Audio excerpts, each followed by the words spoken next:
सर्व श्रोत्यांना आदरपूर्वक नमस्कार. कालच्या भागात आपण पाहिले विदुर तीर्थयात्रेला गेला होता, तेव्हा तीर्थयात्रेची सात्विकता काय असते याचे वर्णन भागवतामध्ये आपल्याला आढळते.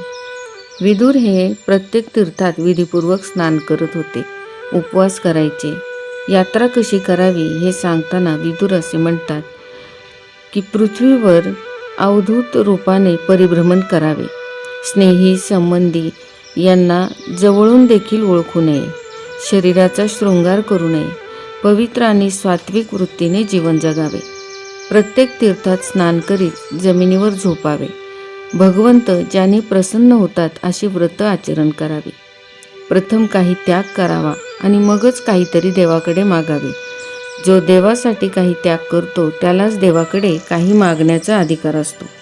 पुष्कळसे लोक बरेच वेळा आपली नावडती वस्तू देवाच्या नावाने सोडण्याचा संकल्प करतात, परंतु याप्रमाणे खाण्यापिण्याची वस्तू, भाजी, फळ इत्यादी सोडण्याने काही काम भागत नसते.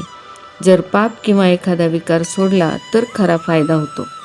त्याऐवजी असे म्हणा की काशी विश्वेश्वराचे दर्शन घेऊन मी काम कायमचा सोडला. गोकुळ मथुरेच्या यात्रेत असे म्हणा की मी क्रोध आजपासून परमेश्वराच्या पायाशी सोडला. एकेका तीर्थक्षेत्रात एक एक विकार सोडून द्या. देवासाठी अतिप्रिय वस्तूचा त्याग कराल तर तो प्रसन्न होईल. काशी ही ज्ञानभूमी आहे, अयोध्या ही वैराग्यभूमी आहे, व्रज ही प्रेमभूमी आहे, तेथे कृष्णप्रेम भरलेले आहे. नर्मदेचा किनारा ही तपोभूमी आहे.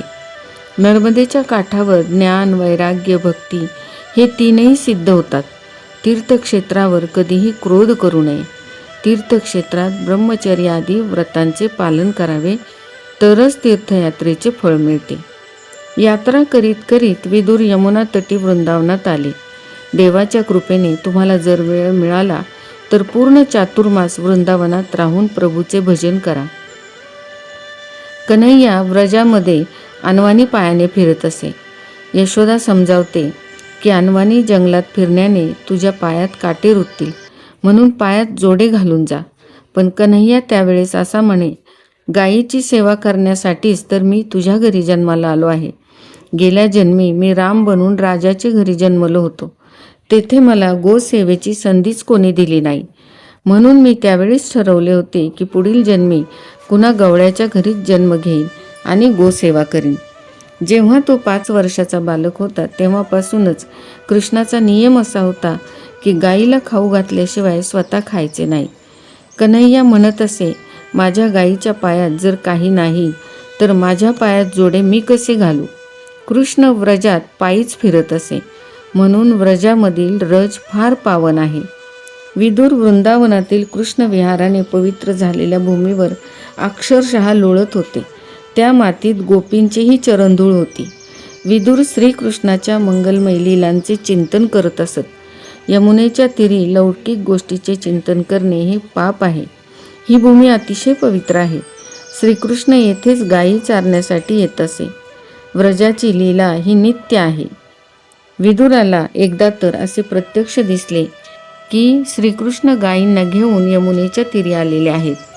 वैष्णव याला टेर कदंब असे म्हणतात. हा कदंब वृक्ष आहे. कदंब तेथील वृक्षावर झोके घेत कृष्ण आपली बासरी वाजवून आपल्या आवडत्या गायींना बोलवतात. हे गंगे, हे गोदावरी, या या. विदुराची उत्कट इच्छा होती की आपल्याला हे सर्व पाहायला मिळावे आणि खरोखरच त्यांच्या सात्विक वृत्तीमुळे त्यांना तसाच अनुभव आला. गायींच्या मेळाव्यात गोपाळकृष्ण उभे आहेत असे ध्यान करावे. कृष्णाचे असे ध्यान केल्याने तन्मयता लवकर प्राप्त होते. विदुराला असे वाटत होते की माझ्यापेक्षा हे पशु श्रेष्ठ आहे. परमेश्वराला भेटण्यासाठी आतुर होऊन पहा कसे धावत आहेत. गायी देखील श्रीकृष्णाला भेटण्यासाठी व्याकुळ झालेल्या आहेत. पण माझा धिक्कार असो, कारण अजूनही मला कृष्णाला भेटण्याची तीव्र इच्छा झाली नाही. गायी धावतायत आणि मी दगडासारखा बसलो आहे. त्यांचे डोळे त्याच क्षणी प्रेम अश्रूंनी भरले. असा प्रसंग कधी येईल की मीही या गायींसारखा कृष्णाला भेटण्यासाठी धावू लागेन. तेच कृष्णचिंतन करता करता अक्षरशः कृष्ण प्रेमाने पागल होऊन गेले, अति तन्मय होऊन गेले. प्रभू ज्या वेळेस प्रभास क्षेत्रात होते तेव्हा त्यांनी उद्धवाला ज्ञानाचा उपदेश केला, भागवत धर्माची तत्व सांगितली आणि नंतर उद्धवाला बद्रिकाश्रमात जाण्यास सांगितले. तेव्हा उद्धव म्हणाला, मला एकट्याच जाण्यास भीती वाटते, आपणही माझ्याबरोबर चला. जीव ईश्वराला बरोबर ठेवील तर तो भयभीत होणार नाही. मग त्याच्या अशा भीतीमुळे श्रीकृष्णांनी त्याला आपल्या चरण पादुका दिल्या आणि मग मात्र उद्धवाला विश्वास वाटला की आता प्रत्यक्ष द्वारकानाथ आपल्यासोबत आहे. आपण आता अनाथ नाही तर सनाथ आहोत. ह्या पादुका नव्हे तर हे प्रभूच माझ्यासोबत आहेत. उद्धवाचे श्रीकृष्णावर एवढे गाढ प्रेम होते की तो देवांच्या पादुकांमध्येच कृष्णाचे दर्शन घेत असे. अक्षरशः त्याने संपूर्ण आपल्या यात्रेमध्ये श्रीकृष्णाच्या पादुका आपल्या डोक्यावर ठेवल्या होत्या. कारण आपले डोके हे बुद्धिप्रधान आहे. त्यावर जर देवाला बसवले तर तुमच्या मनात कोणताही विकार येत नाही. पाहूया उद्याच्या भागामध्ये पुढील श्रीमद भागवत रहस्य.